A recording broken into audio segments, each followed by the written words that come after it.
This is a production of SDPB.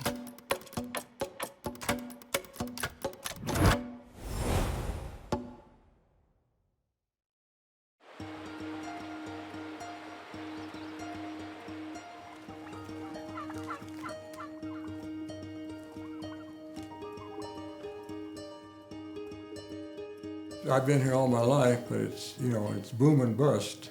We're pioneers, and though we've been up and down, we're coming back a little bit now, another time of prosperity.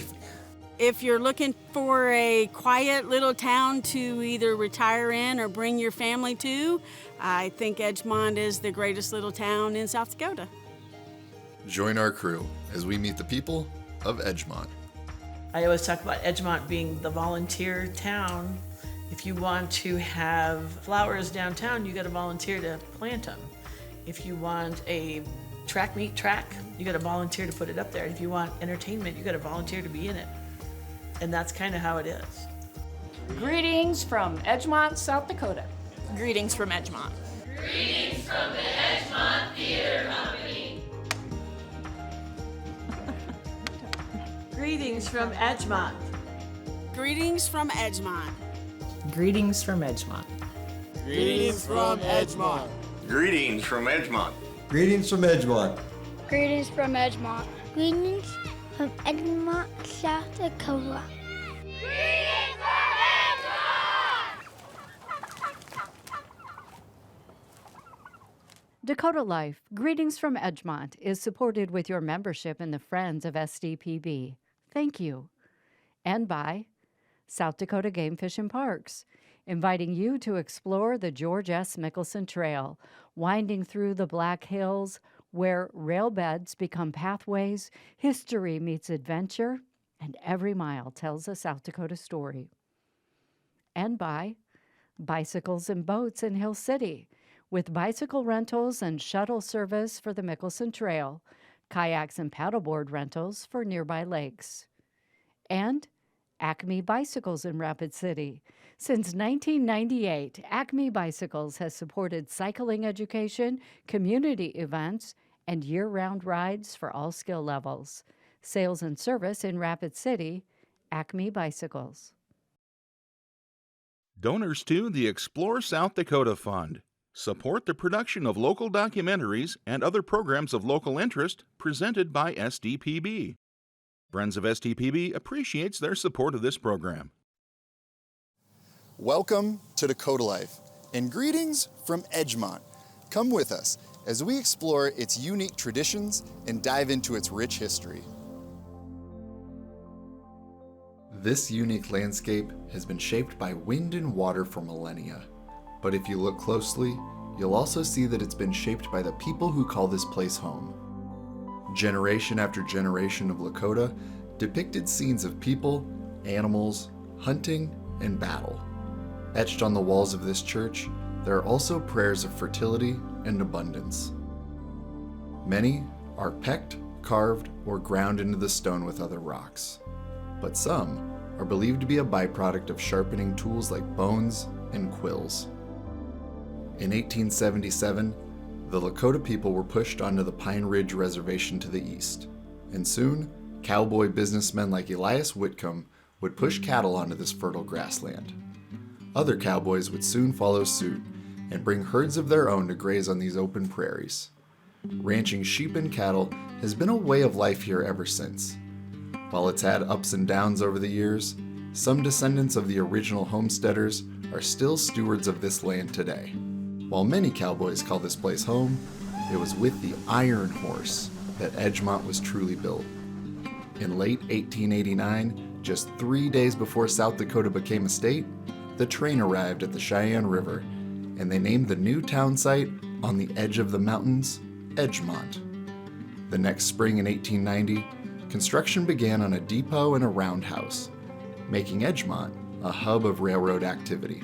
Then, a spurted deadwood would connect the Black Hills to the rest of the world, and Edgemont was slated to be the Denver of South Dakota. By 1898, a large school was built out of stone to accommodate the growing population. While shortly known as the Cactuses, they'd eventually go by the Moguls to reflect Edgemont's railroad roots. Alumni would grow to see their town boom and bust as the years went by.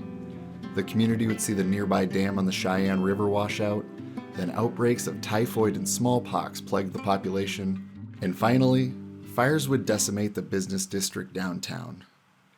Times were tough in 1903 when the railroad would bring two very different veterans of the Spanish-American War to Edgemont.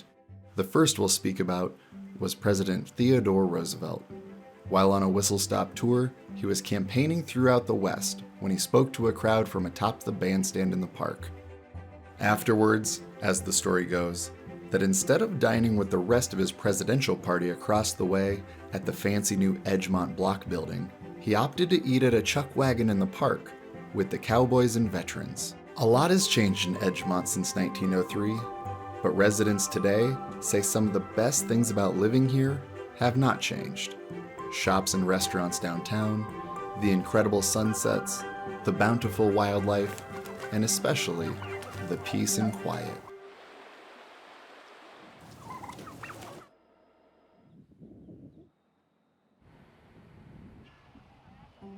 Here in the city park, that bandstand is still standing.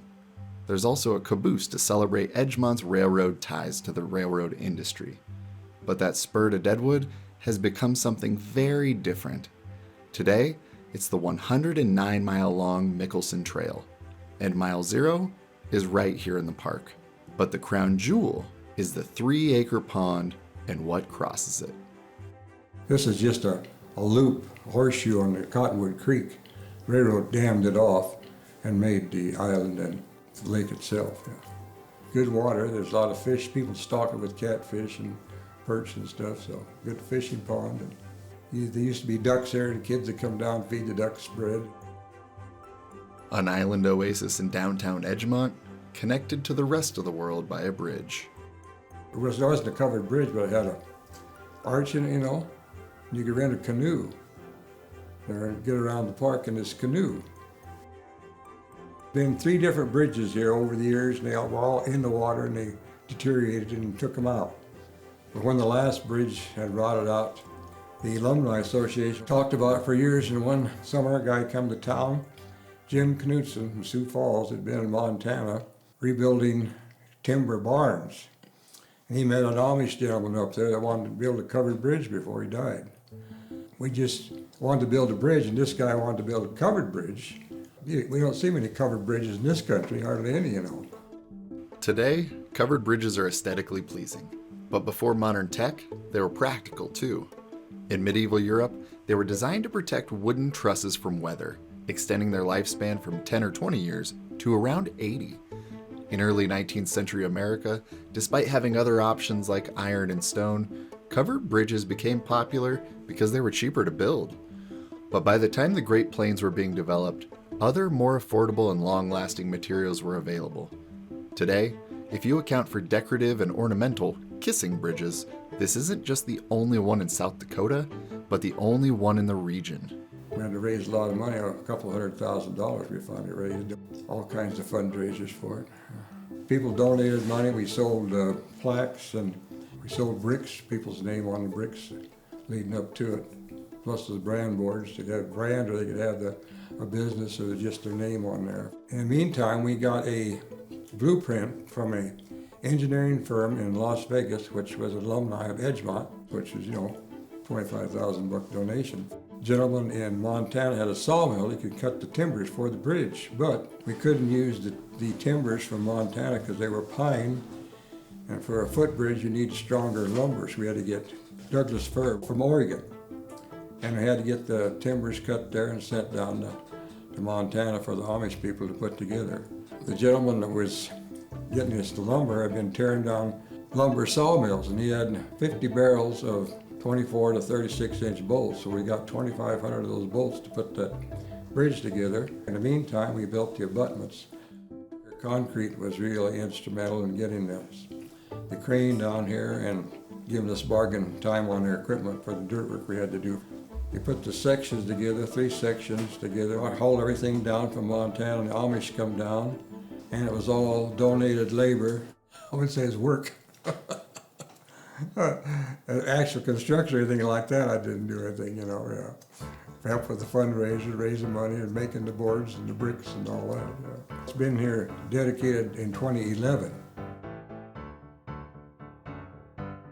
It's kind of not exactly a tourist attraction, but adds to the park. And something that'll be there, like I said, for 100 years probably, as long as we keep it up. Now, let's go out to the bridge to meet the next generation of folks who will keep it up.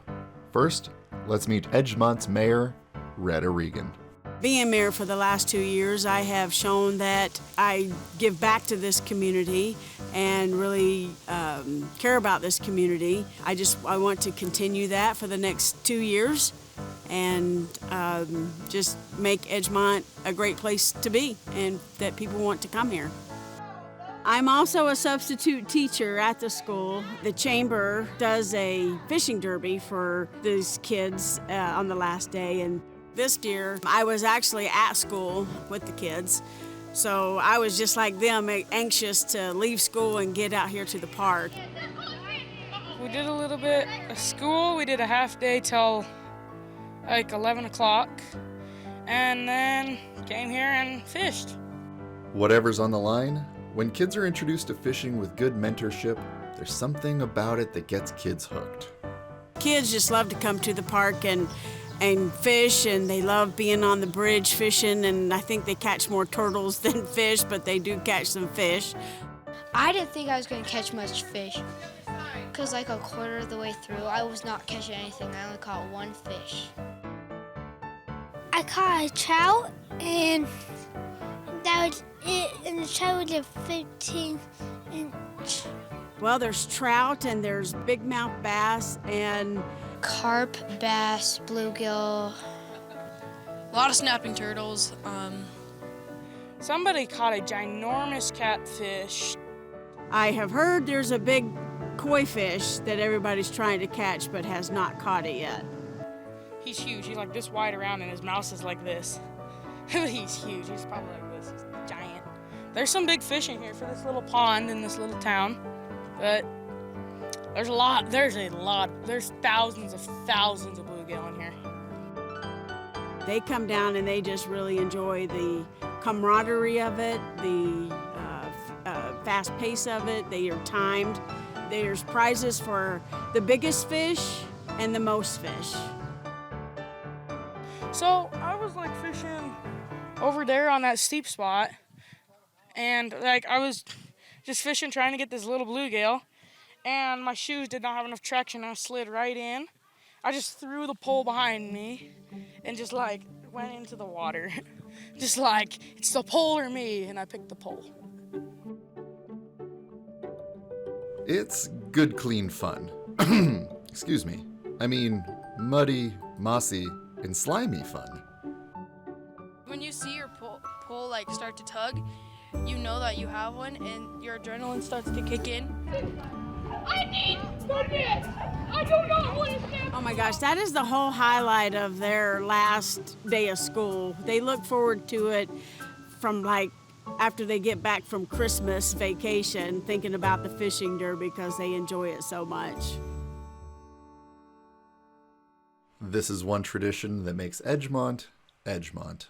Another is the Fall River County Fair, where once upon a time, you could have seen local cowboy legend Franklin Mankey, who in 1952 was not only the national bareback champion, but he won the all-around as well.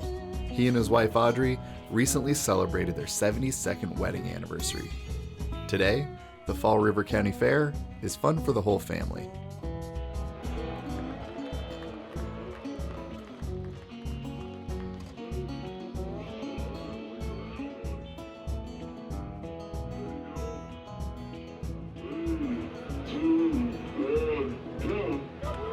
But as they say, freedom like this isn't free, and Edgemont's commitment to the military is long and storied. In addition to sending soldiers to the battlefront, the people of Edgemont helped the war effort at home too. Just south of Edgemont was deemed the most interior spot in America, and in 1942, the Black Hills Ordnance Depot was born. Over 21,000 acres of prairie was turned into a factory and storage facility for American bullets and bombs for World War II. Hundreds of bunkers dot the landscape, which vaguely resemble igloos. And so, Igloo, South Dakota was built to accommodate a workforce of over 7,000 people.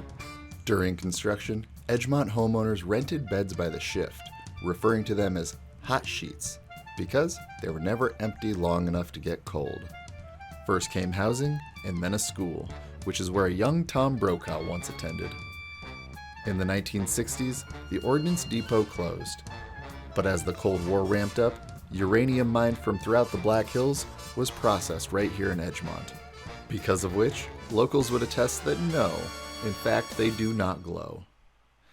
Edgemont is also the hometown of modern-day war heroes, like Assistant Secretary of the Air Force, John Henderson, and his brother, U.S. Army Sergeant Jeremy Henderson, who was painted by former President George W. Bush for his project, Portraits of Courage. Now let's shine a light on another family of veterans, the patriarch of which arrived in Edgemont in 1903. Bob and Ella Mae were the parents. Bob came here in 1903, got a patent on a homestead in 07, so probably applied for it in 04. Brought the family out from Georgia in 1909. Well, there were about 4 families of African Americans, blacks we call them then, that homesteaded in this area. Baileys were probably the best known. First, I should mention that Bob, the father, served in the Spanish-American War, 1898, in Cuba. There were 2 Buffalo Soldiers, black cavalry regiments in Cuba with Roosevelt, and he was one of those. Bill, I don't know, he tells the story a little different than you read it some places, but had left home maybe at 13 from here, went to school a little bit in between. He was 14 and a half, we think, and working in Chicago.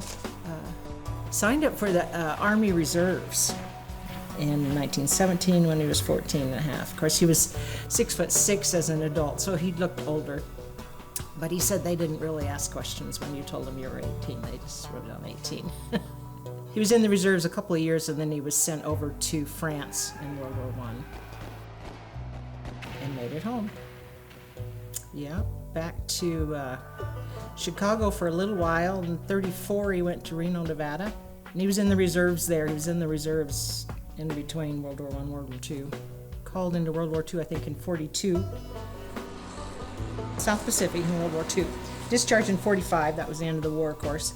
His son also served in World War II, Bill Bailey Jr. His sister Thelma served in World War II. His brother Bertus, that they called Buster, served in World War II. Died either in North Africa or Italy, but is buried in Italy. He has a memorial tombstone out at the cemetery here. Probably for African Americans at that time, it was an opportunity to make a living. His dad was born in 75, so he wouldn't have known the Civil War, but through his parents, he certainly would have known the old days of slavery. So I think it was like a way to better yourself, and they certainly couldn't go to college. There wasn't money for that sort of thing.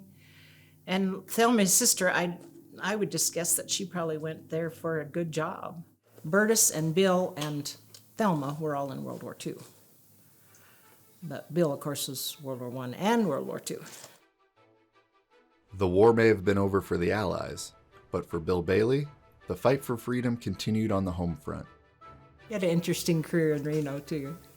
He was NAACP president while he was out there. He was very active in the civil rights movement in the 50s and 60s in Reno.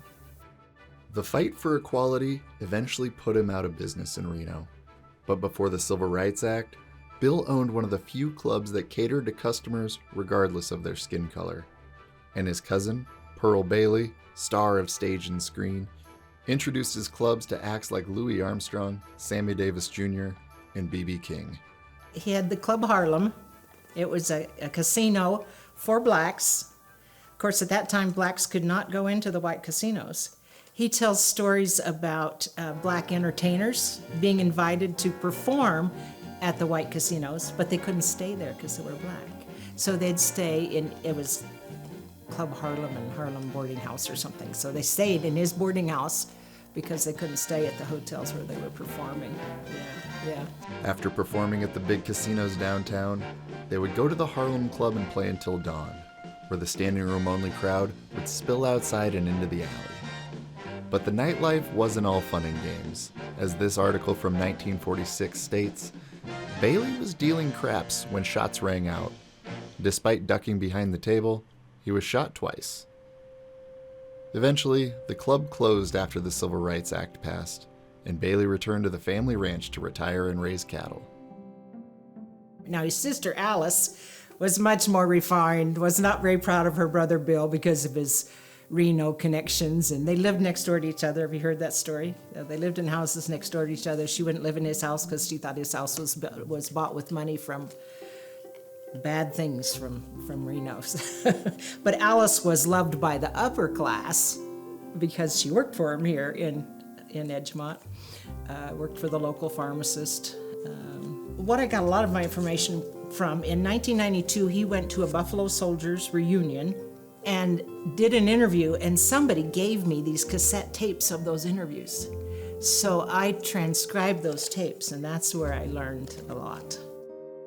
So that's their story. Bill lived a long time, lived till 99, so he was, 98, 97, 96 when he died. He did everything he wanted to do. His interest was the ranching and go to the sale barn and shake hands and, that was what he liked to do in retirement. That's what all ranchers do, As they get older, that's what you do whenever there's a sale. You go to the sale and shake hands and gossip and tell big stories. The Edgemont sale barn has changed a little bit since Bill Bailey's day. Producer Jackson Thorson takes us there now to see what it's become. Every summer, heroes, I can't lose, villains, and ranchers come together for a melodrama at the Edgemont Theater. Good triumphing over evil, exaggerated emotions. Gone! Often having music to the side, and we have signs that say when you're supposed to boo, when you're supposed to hiss. When our peanuts were getting out of hand, I actually had a sign that said, "Throw peanuts now." Pounds and pounds of peanuts over the years. Deanne and Suzanne and I all worked together at the local school. And we started in May of 2001. With the support of the chamber, who we went to them and they gave us some starting money, and we gained a lot of volunteers through that. And what if we rented the old sale barn?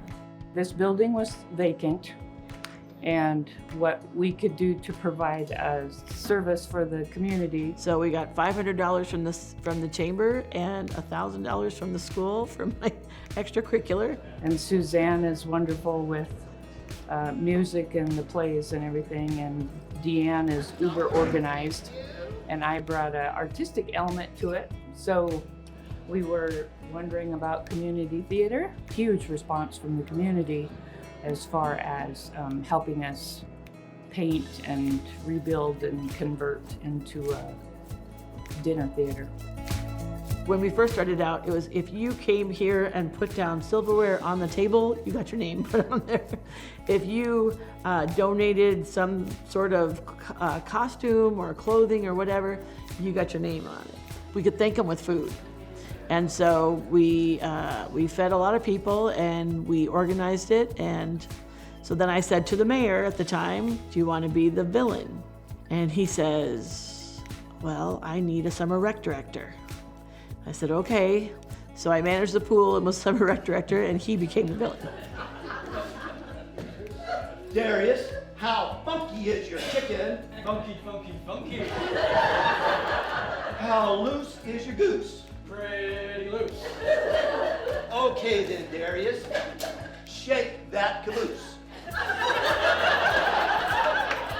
Although the stage is small, just like its town, The volunteer actors are sensational to this community. It's something you're not going to see just anywhere. These aren't the large productions that you'd see in New York and Chicago and the big cities. Right? These are really geared towards being able to be intimate with small stories from the 1800s, 1900s that allow us to interact with the crowds, bring forth this old-time humor that sometimes is lost, right? And this spirit of things in the past and bringing the community together. And so it's a great place. You'll feel like you're part of a small theater. You'll feel like you're part of a small community. You'll feel like you're part of the people and the characters. We'll bring you into it, and you'll have a good time. I think our last play that we did was still probably our record number. We had about 159 people in here. Guy who had volunteered to cook the steaks, the first night he said, "You got to come out here and look at this." Went outside and there were just cars Filled the parking lot. Yeah, we were just in awe. And how Edgemont, again, we did not have a grocery store. We had lost that. We lost most retail. If you want to have flowers downtown, you got to volunteer to plant them. If you want a track, you got to volunteer to put it up there. And if you want entertainment, you got to volunteer to be in it. Especially if you're young, because you think like, oh, you need to be established to be a part of that. You need to have some kind of experience under your belt. When I think a lot of places would just be really open to like new, young voices and people, because a lot of stuff like this, you don't see a lot of it anymore. It's kind of dying out. And so I think like young people who really want to be a part of things, people will let you be a part of things if you ask and are enthusiastic about it and just try. So yeah, it's amazing, and the people that want to act, and they might have never done it before, and they just want to give it a try. And then I also love that people get to meet each other through the play that are in it that normally wouldn't hang out together or even meet each other. The biggest age range, I think we had an 81-year-old minister who lived in Custer, who used to speed to get here on time. And we had all the way down to a 17-year-old high school girl. You know, a rancher that's 20 miles out that way becomes friends with, you know, the mechanic that's 30 miles that way because they both happen to be in the same place. Seeing the young kids who used to be the trained people, and then they become the heroine or the hero or 25 years is a long time. You don't think it's that long, all of a sudden you go, what? 25 years? Before I even knew I was pregnant, I was involved in this. So I have, 3 adult children that have all participated in this.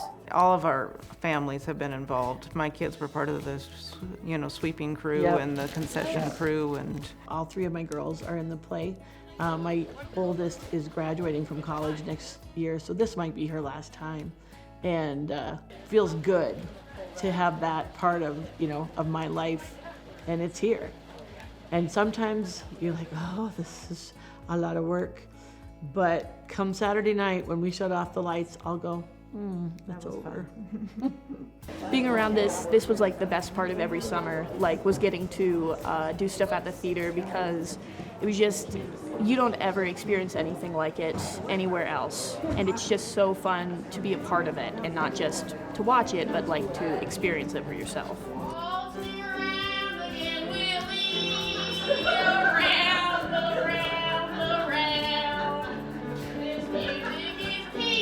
It's not about perfection, it's about having fun and the process. We have a great time on the stage. We hope our audience has a great time here.